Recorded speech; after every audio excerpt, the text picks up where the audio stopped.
Bonjour chers frères et sœurs, merci beaucoup d'être avec nous autrefois. Nous voulons vous rappeler que ces études bibliques sont données tous les jeudis à 20 h à notre église. Nous vous encourageons à participer à ces études personnellement. S'il vous plaît, n'oubliez pas de cliquer sur j'aime la vidéo, de vous abonner à la chaîne, de la partager avec d'autres personnes et d'activer les notifications pour savoir quand d'autres vidéos seront disponibles. C'est parti à notre étude. Aujourd'hui, la leçon 9, découvrir la méthode qui vous convient le meilleur, les mieux. De nombreuses personnes se découragent lorsque nous parlons d'évangélisation. Ce n'est pas qu'ils aient cessé de croire en la diffusion de l'évangile. Ces personnes savent qu'il est important d'évangéliser. Elles savent que c'est biblique.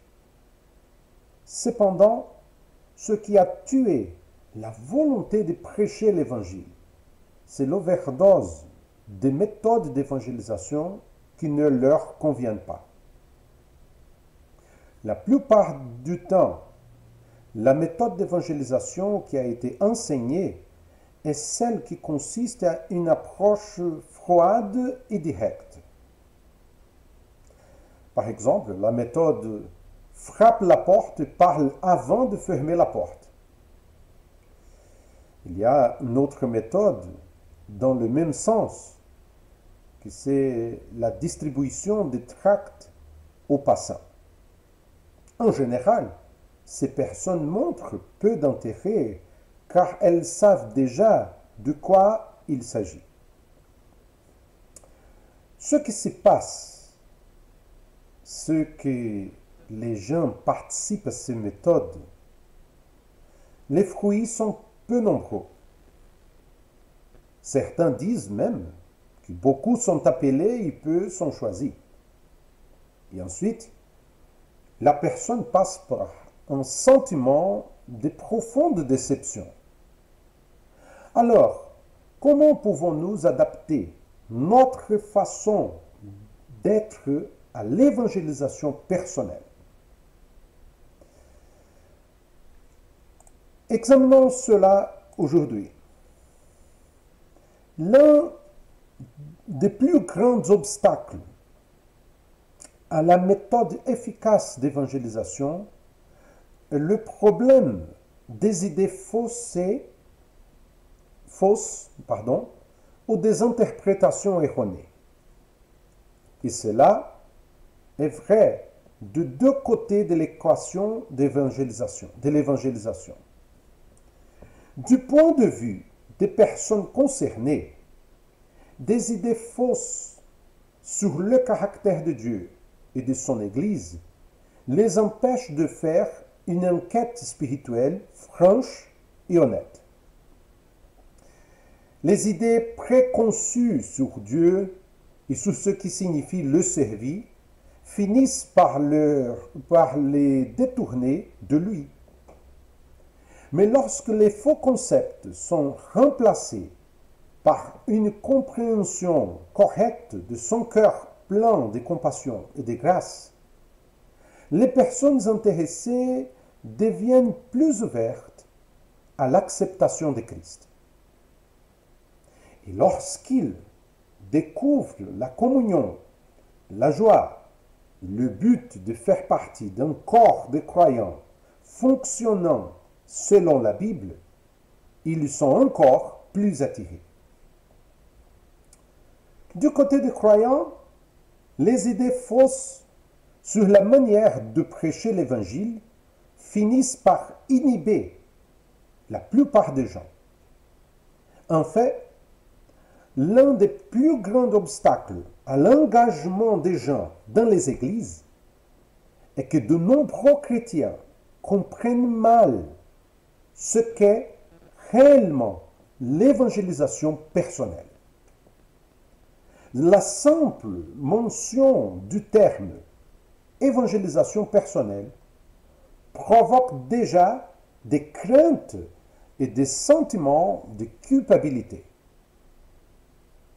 Pour illustrer ce que j'évoque, je vais appeler un de mes témoins clés, vous-même. Je voudrais savoir quelle image vous vient à l'esprit lorsque vous pensez au mot évangéliste. Est-ce qu'il suscite l'envie de tendre la main à des amis et à des familles non croyantes?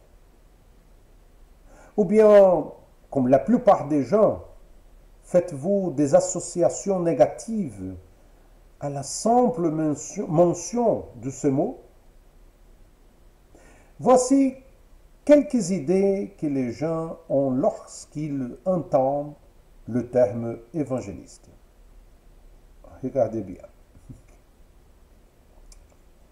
D'infâmes télévangélistes qui ne demandent que de l'argent, un prédicateur de rue avec un mégaphone criant de condamnation, ou personnes inopportunes à la porte de maison.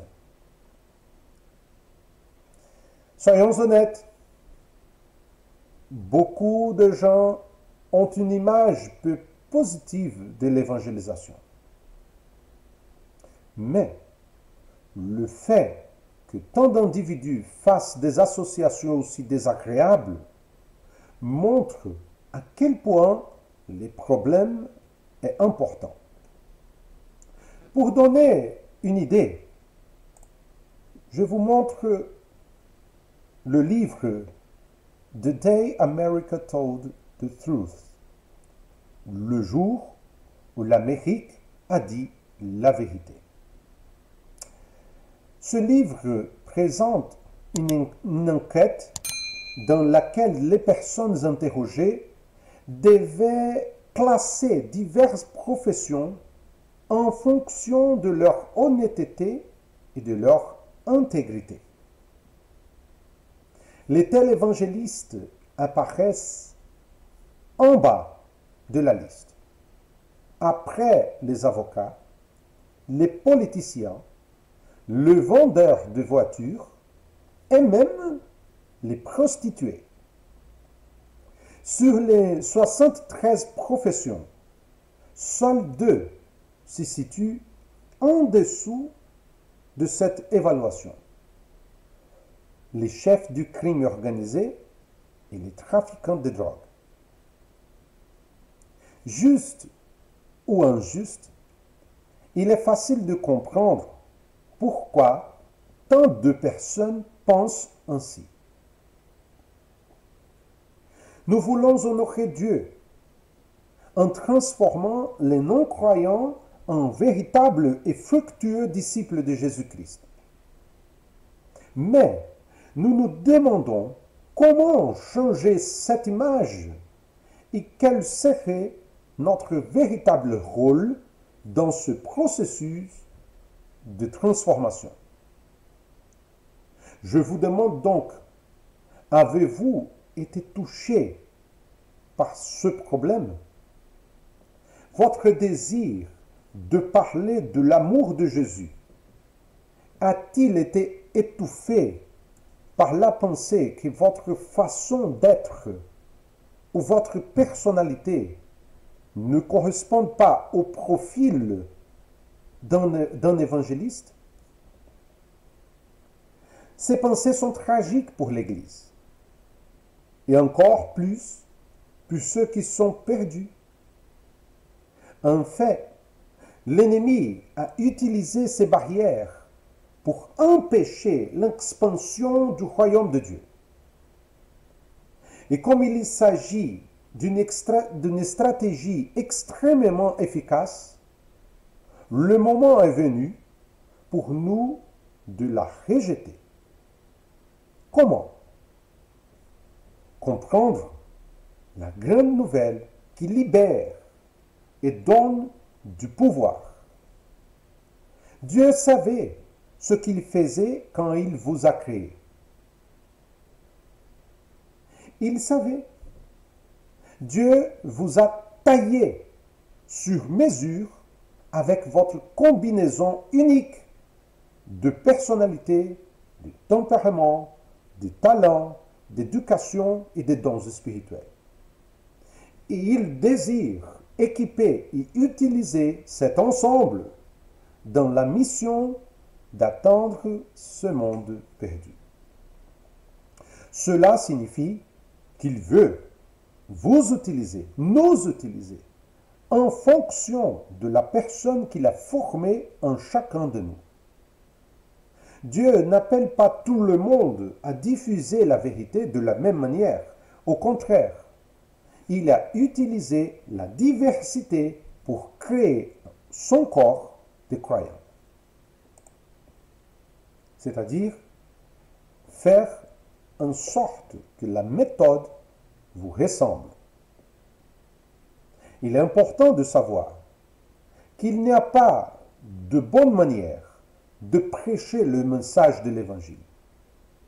Dans la Bible, nous pouvons voir divers personnages utiliser différentes méthodes ou styles pour communiquer la foi aux autres. Si vous comprenez cela aujourd'hui, des portes se débloqueront et vous vous trouverez plus libre de répandre la foi aux autres. Cette nouvelle est certainement libératrice. Notre objectif est pour commencer par l'individu. Une erreur très courante consiste à identifier un besoin, puis chercher quelqu'un pour y répondre. Dans les églises, par exemple, des personnes sont choisies pour enseigner dans les ministères des enfants et elles y vont. Non parce qu'elles aiment les enfants et se soucient d'eux, mais parce qu'elles sont disposées et disponibles. Nous ne sommes pas surpris que les églises aient tant de mal à faire face au taux élevé d'absence et de remplacement dans ce domaine. Il semble même logique qu'après l'enthousiasme initial, de nombreuses personnes ne s'adaptent pas, car l'individu se sent déplacé, désintéressé et surtout démotivé. Commencer par un besoin, lier les gens à sa satisfaction n'est pas une bonne façon de développer un ministère au sein de l'Église. Et cela est vrai lorsqu'il s'agit de motiver les chrétiens à diffuser le message de Christ. La plupart des appels à la mission se présentent comme suit. Il existe un monde de personnes souffrantes et perdues et Dieu a besoin que vous vous engagiez dans notre programme pour les aider. Mais regardez ce que dit Paul. Mais toutes ces choses, Paul parle ici des dons spirituels, de l'action du Saint-Esprit. Mais toutes ces choses, c'est un seul et même esprit qui les accomplit, en l'en distribuant à chacun en particulier comme il le veut. Ainsi, celui qui fait bouger le cœur est le Saint-Esprit. Je peux donc lui faire beaucoup plus confiance. La solution consiste donc à inverser la procédure. Pourquoi ne pas commencer par chaque croyant et essayer de l'aider à découvrir le type de rôle que Dieu a pour lui? Voyons comment Dieu a équipé 6 personnes dans le Nouveau Testament pour comprendre les différents besoins d'expansion. Avec cela aussi, nous allons découvrir 6 styles bibliques d'évangélisation. Vérifiez lequel correspond le mieux à votre personnalité. Le premier, la méthode de confrontation de Pierre. Ce n'est pas un secret que Pierre était un camarade de type prêt à exploser. Quoi qu'il fasse, il a agi sans hésitation et de toutes ses forces. Lorsque Jésus a demandé aux disciples, dans Matthieu chapitre 16, verset 15, qu'il pensait être Jésus, Pierre n'est pas tourné autour du pot. Il a déclaré franchement que Jésus était le Messie. Puis, quelques versets plus loin, il conteste de manière flagrante la mission déclarée de Christ. Pouvez-vous imaginer quelqu'un essayant de corriger le Fils de Dieu? Vous pourriez le faire si vous aviez le même style de confrontation. Lorsque Pierre était dans la barque, mais qu'il voulait être près de Jésus, il n'est pas hésité à faire n'importe quoi pour s'approcher du Seigneur, même à essayer de marcher sur l'eau. Et quand ses ennemis sont venus prendre Christ, il était prêt à leur couper la tête. Tout ce dont Pierre avait besoin était d'être convaincu qu'il avait raison. Et il était presque impossible de l'arrêter. Il était incisif, audacieux et allait droit au but. Mais voyez-vous, ce n'est pas pour cela que Dieu a choisi Pierre pour être son porte-parole le jour de la Pentecôte. C'était un ajustement parfait. Dieu voulait que quelqu'un d'intrépide prenne position et transmette ainsi à des milliers de personnes le message qu'elle avait crucifié le Messie et qu'elle devait donc crier vers lui leur miséricorde et leur pardon.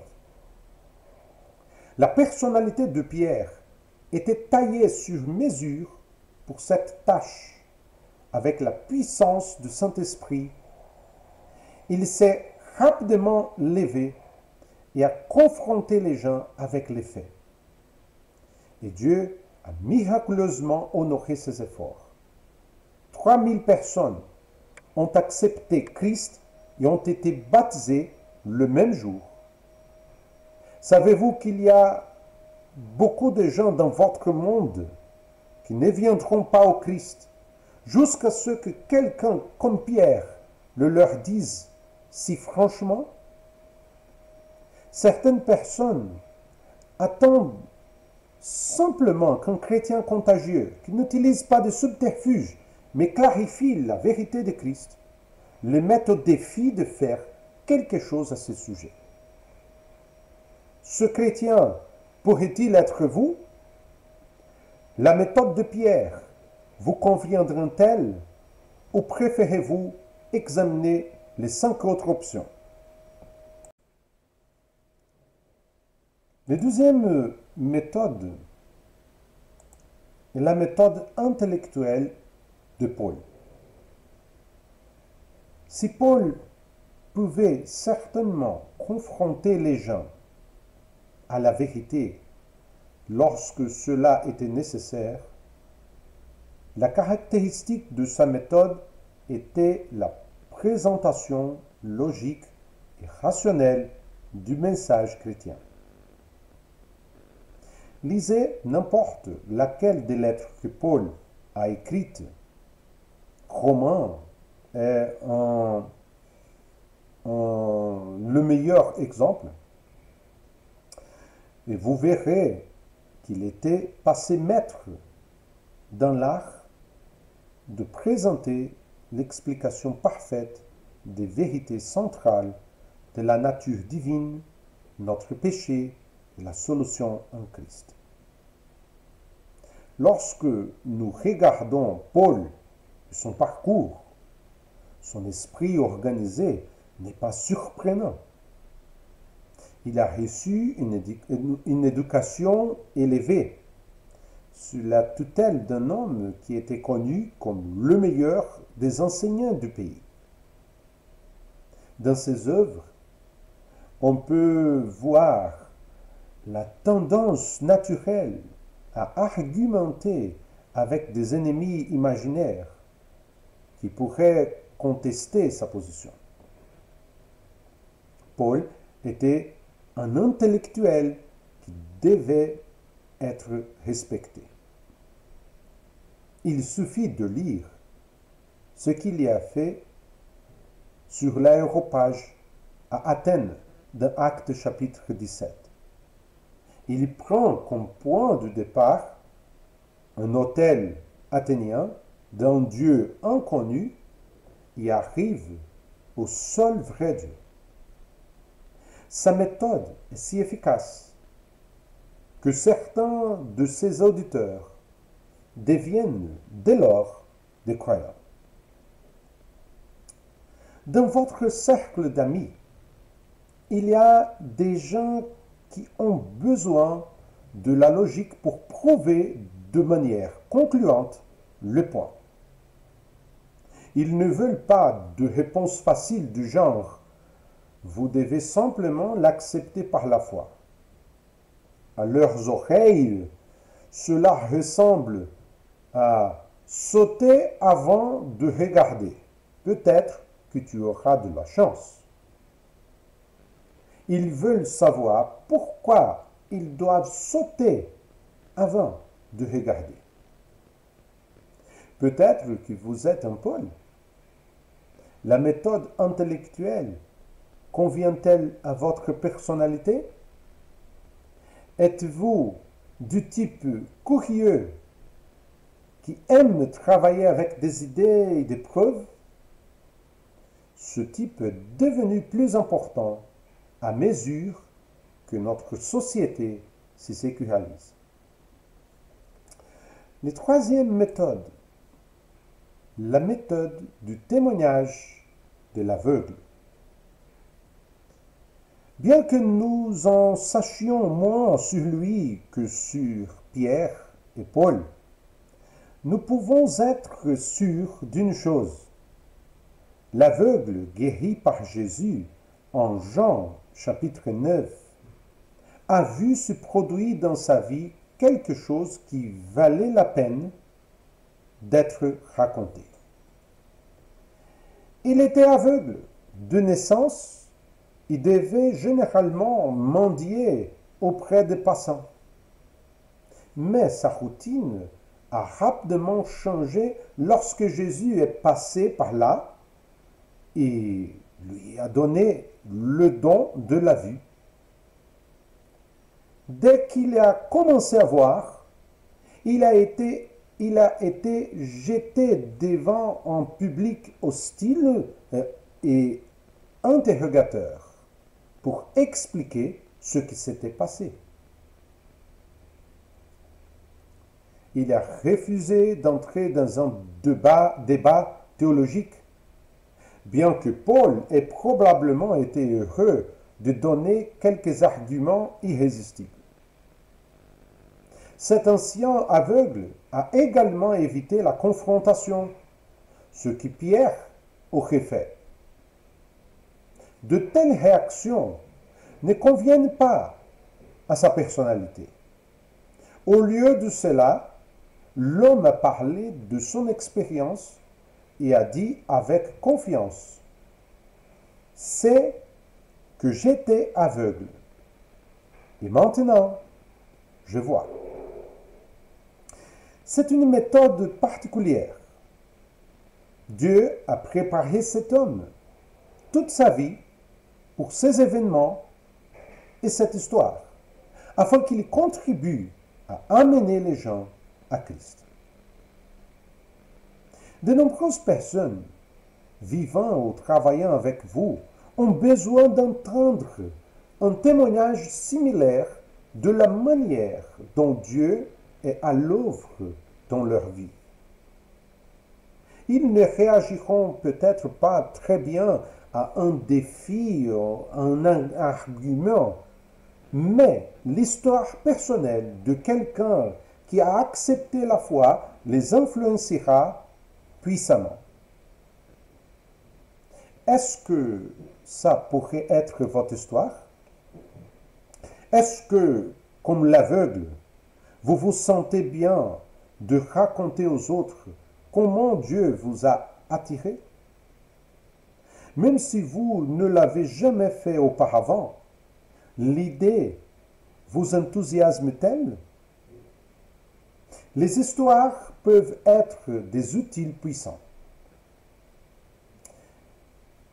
Il est important de souligner que des témoignages efficaces ne doivent pas être dramatiques ou sensationnels.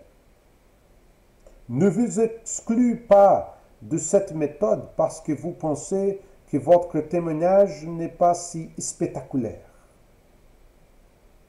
Vous avez peut-être fréquenté l'Église et été religieux toute votre vie avant de vous rendre compte que la religiosité ne faisait pas de vous un chrétien. Racontez comment vous êtes passé de la religiosité à une relation personnelle avec Christ.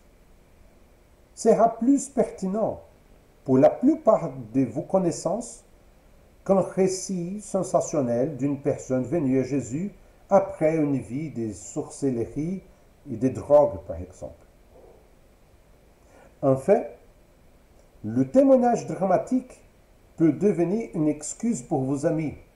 Par exemple, quelqu'un peut dire « Les gens comme ça avaient besoin de la religion ». Mais votre histoire, sans prétention, se rapportera à leur vie quotidienne et montrera qu'ils ont également besoin de la grâce et des conseils de Dieu que vous avez trouvés.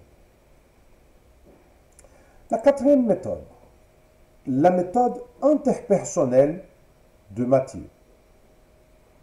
Quel que soit le critère, c'était un candidat différent. Les collecteurs d'impôts n'étaient tout simplement pas connus pour devenir des évangélistes. Mais c'est exactement ce qui est arrivé à Matthieu. Après avoir accepté l'invitation de Jésus à devenir l'un de ses disciples, il a résolu de faire tout ce qu'il était en son pouvoir pour s'attirer le plus des amis possible. Il a organisé un banquet pour tous ses compagnons collecteurs d'impôts dans le but de le mettre en contact avec Jésus et la nouvelle vie qu'il offrait. Contrairement à ceux qui ont utilisé d'autres méthodes déjà examinées, Matthieu ne les a pas affrontés ou défiés intellectuellement. Et il n'a pas question qu'il raconte sa vie. Ce n'était tout simplement pas son style. Il a plutôt fait confiance aux relations qu'il avait créées avec ces hommes au fil des ans et a cherché à développer davantage ses amitiés. Il les a invités chez lui, il a passé du temps avec eux, il leur a offert de la nourriture.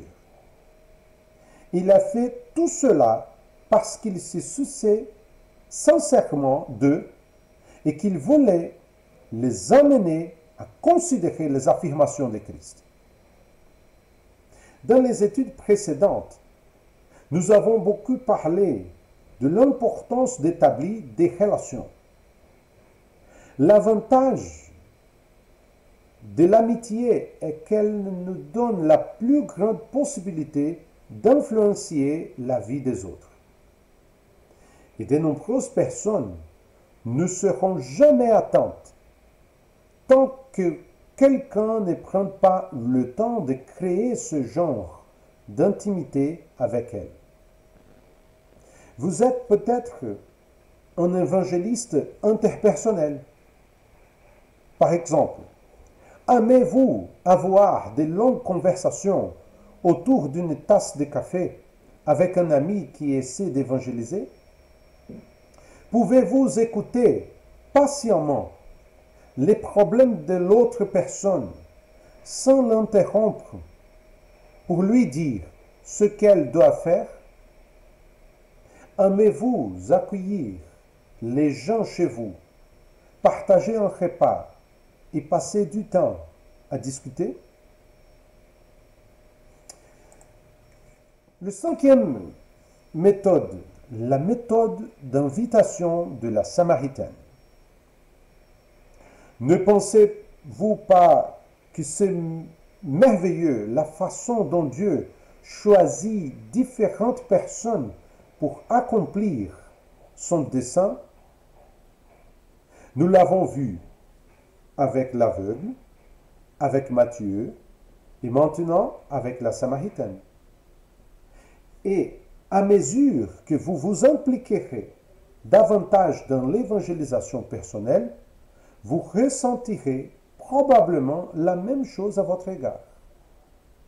Quand je vois Dieu m'utiliser pour toucher les gens, je me dis, qui aurait pu l'imaginer une telle chose? Dieu semble prendre plaisir à utiliser des personnes ordinaires et simples, de manière surprenante et passionnante. Trois choses ont pesé contre la Samaritaine. Elle était de Samarie, elle était une femme et elle avait un mode de vie immoral. Chacune de ces caractéristiques ne suffirait à la disqualifier pour être prise au sérieux pour la société. Mais pensez-vous que cela ait arrêté l'action de Jésus? Lisez dans Jean chapitre 4 comment il a ignoré toute la sagesse conventionnelle et la situation politique de l'époque en engageant une conversation avec la femme samaritaine.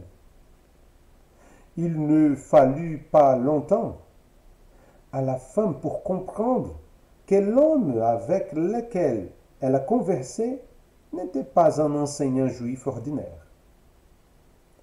Sa vision prophétique et ses réponses fondées l'ont convaincu de ses prétentions à être le Messie. Qu'est-ce qu'elle a fait? Elle retourne immédiatement à la ville et amène une poignée de personnes au puits pour entendre Jésus personnellement. Cette simple invitation a permis à Jésus de rester en ville pendant 2 jours. Plusieurs des amis de la femme déclarèrent: ce n'est plus seulement à cause de ce que tu as dit que nous croyons, car nous l'avons entendu nous-mêmes et nous savons qu'il est vraiment le Messie, le Sauveur du monde. Si chacun d'entre nous prenait la peine d'inviter stratégiquement des personnes dans une communauté qui accueille ces invités, que ce soit dans le cadre d'un petit groupe, d'une réunion animée ou de culte d'évangélisation, beaucoup d'entre elles changerait sûrement leur regard sur les croyants et ouvrirait une nouvelle perspective dans leur domaine spirituel. De nombreux non-croyants sont ouverts à cette méthode. Une enquête réalisée aux États-Unis par l'écrivain George Barna a montré, par exemple, que 25% des adultes américains iraient à l'église si un ami les invitait. Pensez-y, un de vos amis sur 4 aimerait y aller avec vous. La principale question à laquelle vous devez répondre est de savoir quel type d'événement. Célébration, petit groupe, concert de musique, baptême ou autre programme de l'Église. Tenez compte de leur point de vue et de leur intérêt pour faire le meilleur choix. Et le 6e, la méthode d'assistance proposée par Dorcas. La Bible dit, dans Actes chapitre 9, verset 36, que Dorcas faisait beaucoup de bien et donnait de son argent aux autres. Elle était bien connue par ses actes d'assistance affectueuse rendus au nom de Christ. Plus précisément, elle a confectionné des vêtements pour les veuves et autres personnes nécessiteuses de sa ville. Elle était en fait une praticienne silencieuse de ce que nous appelons la méthode assistentielle d'évangélisation. Il serait très difficile pour les gens d'observer son activité et de ne pas percevoir l'amour de Christ qu'il inspirait. En fait, son travail était si important que lorsqu'elle est morte prématurément, Dieu a envoyé Pierre pour la ressusciter et la remettre en service. Les personnes qui utilisent cette méthode trouvent qu'il est relativement facile de servir les autres. C'est ainsi que Dieu les a fait. Ils perçoivent naturellement des besoins que les autres ne perçoivent pas et prennent plaisir à les satisfaire, même s'ils n'en attirent pas grand profit.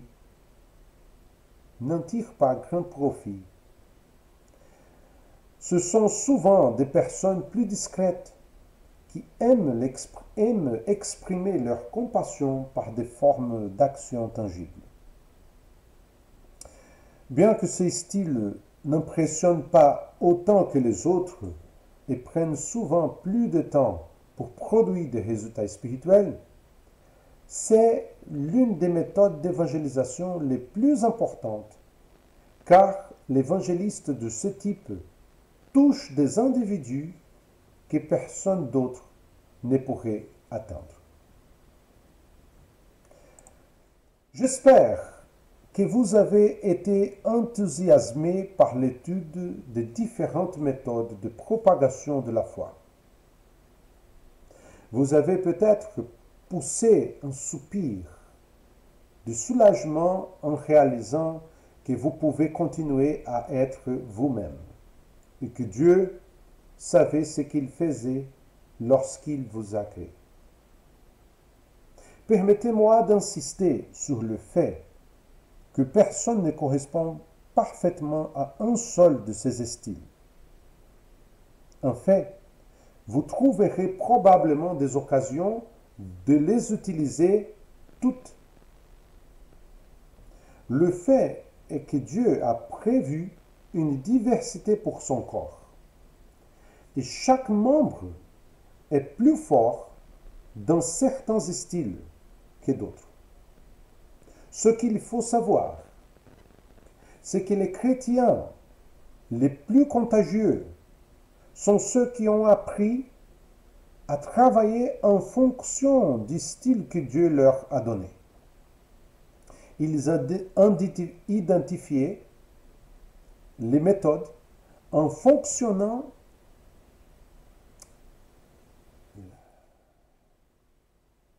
le dernier paragraphe, je vais répéter. 1, 2, 3. Ce qu'il faut savoir, c'est que les chrétiens les plus contagieux sont ceux qui ont appris à travailler en fonction du style que Dieu leur a donné. Ils identifient les méthodes qui fonctionnent en fonction de leur personnalité, puis les développent et les mettent en œuvre pour l'avancement du royaume. Ils forment également des équipes avec d'autres chrétiens qui ont des styles différents afin que leurs forces combinées puissent être utilisées pour atteindre pratiquement tout type de personnes intéressées. Que Dieu vous bénisse dans cette nouvelle marche avec lui pour atteindre des vies pour Jésus. Merci beaucoup pour votre présence et à la prochaine.